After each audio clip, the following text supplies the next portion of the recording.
ജീവനോടുണ്ടല്ലേ? എത്ര ദിവസം നിങ്ങൾ ഫോൺ വിളിക്കണം? ആ ഫോണൊന്നും എടുത്തൂടെ? ആ ഒരു മര്യാദ കാണിക്കുന്നില്ല. സോറി, എന്റെ അവസ്ഥ അങ്ങനെ ആയിപ്പോയി. എന്തവസ്ഥ നിങ്ങൾ പറയണത്? വണ്ടി എടുക്കാൻ നേരത്തെ ഈ വക അവസ്ഥ ഉണ്ടായില്ലല്ല.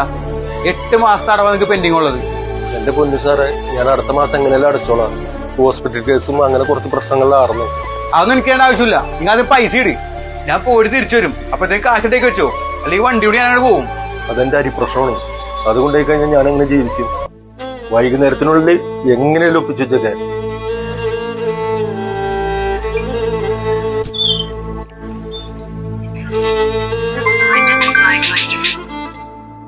ആ സാറേ. ഹലോ, നീ എവിടെ? പറഞ്ഞു സാറേ. വരുന്ന വഴിക്കേ ആ സുമേഷ് പാലത്തിങ്ങളുടെ പേയ്മെന്റ് കൂടി വാങ്ങിച്ചോ. ഇപ്പൊ തന്നെ 6 മാസം ആയിട്ടുണ്ട്. ആ ലൊക്കേഷൻ ഷെയർ ചെയ്തേക്ക്. ലൊക്കേഷൻ ഞാൻ അയച്ചേക്കാം. പിന്നെ രാവിലെ പറഞ്ഞ ദിവസം ഓർക്കണ്ട, ആ ഫുൾ ടാർഗറ്റ് ആവുകൊണ്ട് നിങ്ങളുടെ ഈ പടി കയറാൻ നിൽക്കണ്ട. ഓക്കെ സാറേ. ശരി സാറേ. എത്ര പേരെ കണ്ണീരെ ഒരു ദിവസം കാണുന്നത്. ഈ ശാപം ആർക്കും ഏൽക്കാതിരിക്കട്ടെ.